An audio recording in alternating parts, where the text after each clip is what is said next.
Welcome to this week's edition of UTA Spotlight. I'm Mara Lopez. Today we start outside the Central Library where the Fab Lab is located. Inside the Fab Lab, you can use your creative mind to design and build unique projects. Reporter J.R. Azucena has more.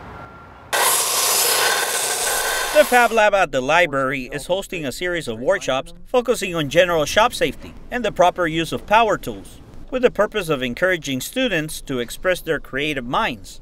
I just enjoy it. It's more of a passion. Some people like music. I just like building things. In the past, these tools were only accessible to students enrolled in technical courses. However, the Fab Lab is making these tools available to any student on campus. It gives students like me the opportunity to get stuff outside the curriculum that I normally wouldn't have access to, because like architecture students, they have their own lab. Well, I can't go use that if I wanted to. With this area back here, I can do that. Students can learn how to operate machines like the ShopBot, which creates custom designs. Also like the plasma cutter that allows you to cut through metal, a compound saw, and other power tools. The workshops are free of charge to students, faculty, and staff members.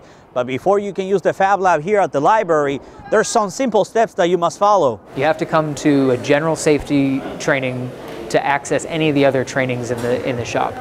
These safety trainings are tool specific and tend to fill up quickly. This is due to a cultural trend that has led to do-it-yourself projects and a high interest of students wanting to learn new skills. More than any specific skill, I want the students to learn that they can do things. J.R. Azucena, UTA News. To celebrate the Year of the Dog, reporter Lauren Ailes attended UTA's annual Chinese New Year Festival on February 18th. Chinese New Year is one of the world's most prominent and celebrated festivals, with the largest annual mass human migration in the world.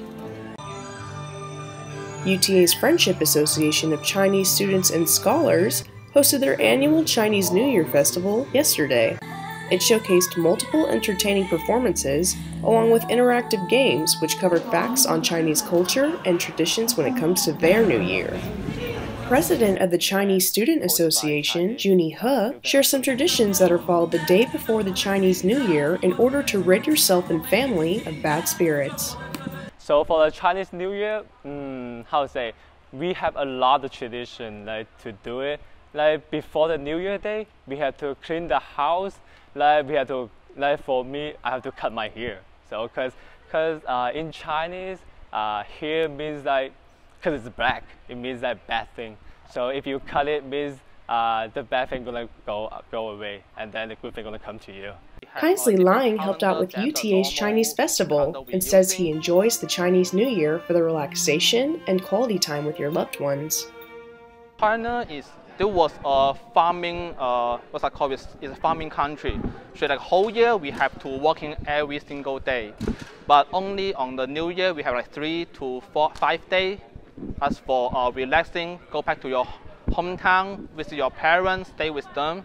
So that is a very meaningful day for Chinese culture.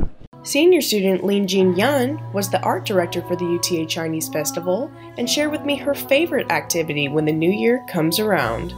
For me, it's writing calligraphy and sending it to my friends and families and make them happy and feel like lucky and for the next coming year. Yeah. Tied to the Chinese lunar calendar, the festival is traditionally a time to honor household and heavenly deities as well as ancestors, along with bringing family and friends together for quality time. Lauren Ailes, UTA News. Welcome back to UTA Spotlight. The softball team had its home opener last week against Texas Tech. They suffered a 12-5 loss. Reporter Andrea Ayers got the chance to speak to softball head coach PJ Brunn about their strategies moving forward. I think tonight's game challenged us in a lot of ways, mentally and emotionally. I'm not going to say that we did a great job. It was nice to see that they didn't quit at the end, but it also brought out a lot of things we need to work on. We had missed signals in there, a lot of mental mistakes that we only have one practice this week, so we're gonna have to fix that before we get on the road and fly down to Florida. So far it's going good. Tonight I don't think we're hitting our spots, with the pitching staff, and so like I said, we're gonna have one practice and we're gonna have to make sure that we try to fix those things so when we get down to Florida that we can kind of turn around our performance from tonight. It has to be learning lessons. These are some of the things that we practice, but obviously I think we're going to have to really put a little bit more pressure on our hitters to be able to actually bring those runs in and just finish it. Tonight, I think that was the one thing that we weren't doing a very good job. Our mental errors did happen when we're running at third base, and so we're going to have to really make sure that we can take that kind of pressure and really just score the runs when we have the opportunities. We didn't just give up in the end. A lot of teams just shut down. I know there was a lot of innings that we could have come back and scored a lot more runs, and there was a lot of innings on defense where we could have shut them down early. But I'm proud at the fact that we kept our pride up, and in the last inning we still scored runs. We didn't just give up and shut down. I mean, that just shows a lot about the team. It just shows that no matter what the score is, we're going to fight every at-bat and every inning and every pitch. And I mean, I was just really proud of the team for finishing that way in the end, for scoring more runs, because I think we could have done it a lot more throughout the entire game, but the fact that they didn't just shut down and we didn't just shut down at the end of the game just shows a lot.